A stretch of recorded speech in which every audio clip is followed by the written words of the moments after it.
Hello, welcome to Tej education. Madhya Pradesh police परीक्षा का वर्ष 2023 का पेपर हम आपके साथ आज डिस्कस करने वाले हैं। साथियों, पूरे पेपर को हम आपको याद करवाएंगे। जो प्रश्न पूछे गए ना, ये हमेशा आपको याद रखने हैं कि रिपीट होते रहते हैं। और पीडीएफ के माध्यम से आप बेहतरीन तरीके से रिवीजन भी कर पाएंगे। पीडीएफ वीडियो के नीचे लिंक आपके लिए उपलब्ध है।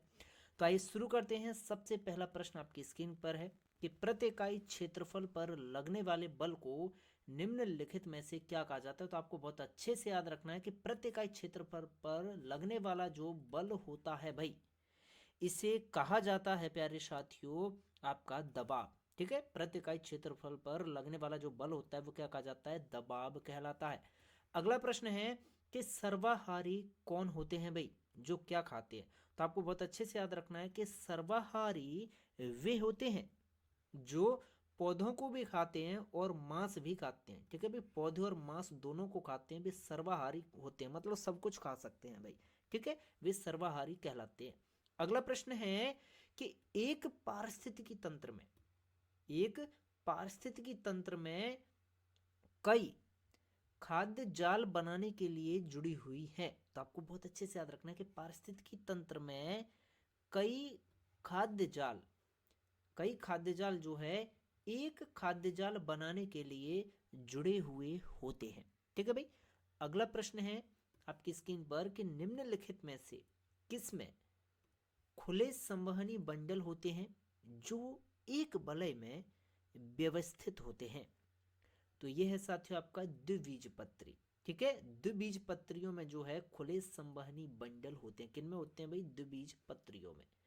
आगे बढ़ते हैं। अगला प्रश्न है कि निम्नलिखित में से कौन सा एक विषम है। आपको क्या बता देना है, देखिएगा मैं चारों विकल्प बता रहा हूं, आपको विषम बताना है कि निम्नलिखित में से कौन सा एक विषम है। तो दिए गए विकल्पों में साथियों विषम है स्कूलियोडोन। ठीक है, क्या है साथियों, स्कूलियोडोन जो है विषम है।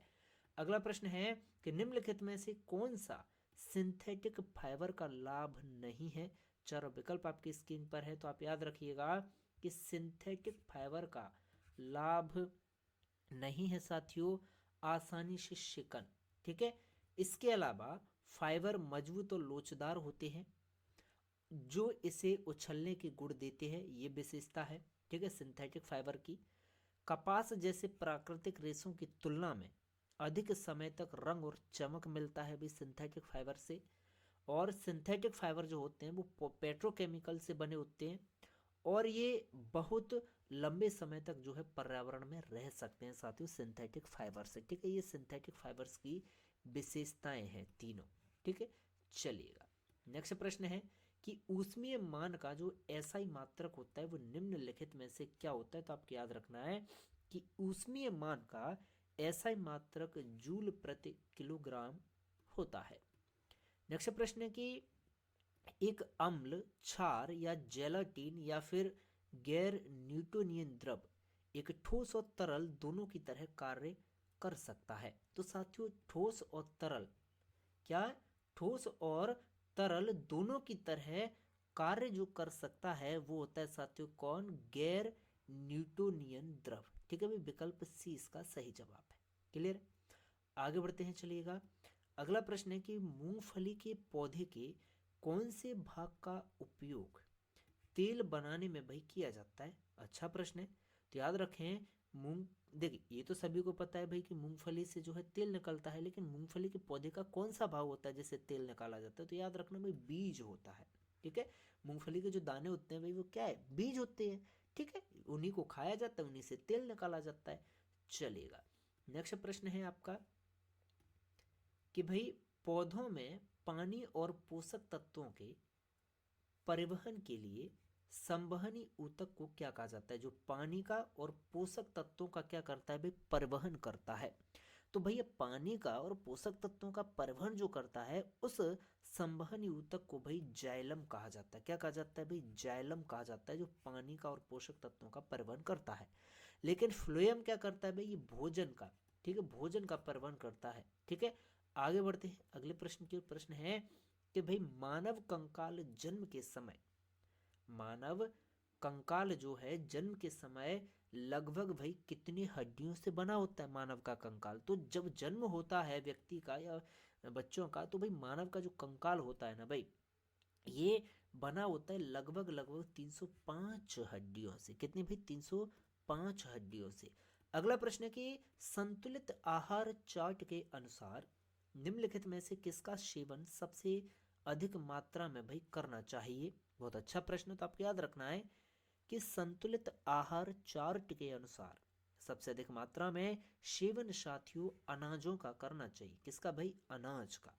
आगे बढ़ते हैं। ऐसा नहीं भाई कि आप फल ही फल ज़्यादा खा रहे हो, केवल फल फल ज़्यादा खा रहे हो, ठीक है, तो आप भाई बिल्कुल स्वस्थ रहोगे, ऐसा नहीं है भाई। संतुलित आहार का मतलब होता है भाई कि आपको अधिक मात्रा में अनाजों का सेवन करना चाहिए। चलिए आगे बढ़ते। प्रश्न है कि बुचेरेरिया वैनक्रॉफ्टे किसके लिए जिम्मेदार है? तो याद रखना है ये साथियों फाइलेरिया के लिए। किसके लिए भी? फाइलेरिया के लिए ये जिम्मेदार है। नेक्स्ट प्रश्न है, देखिएगा आपकी स्क्रीन पर, कि चुंबक के द्वारा लगाया गया जो बल है भाई, ये कौन से बल का उदाहरण होता है? तो याद रखना, चुंबक जो बल लगाती है ना भाई, चुंबक जो बल लगाती है, ये साथियों असंपर्की बल का उदाहरण है। बिना संपर्क के भाई चुंबक बल लगाती है, तो ये असंपर्क बल का उदाहरण जो है साथियों हो जाएगा, जो चुंबक बल लगाएगी। ठीक है भाई। तो पुलिस कांस्टेबल का पूरा एक ये दूसरा पेपर साथियों कवर होता है। ठीक है, वीडियो नंबर 2 था ये, और इसमें हमने दूसरे पेपर के प्रश्न देखे। छोटे छोटे फैक्चुअल प्रश्न थे, कंप्लीट हुए। पीडीएफ आप वीडियो के नीचे डिस्क्रिप्शन में दी गई लिंक से डाउनलोड कर सकते हो। बेहतरीन तरीके से रिवीजन करें, प्रश्न रिपीट होते हैं हमेशा याद रखना, इसीलिए कंटेस्ट आपको कर लेने हैं। ठीक है, बिल्कुल गलती नहीं होनी चाहिए साथियों।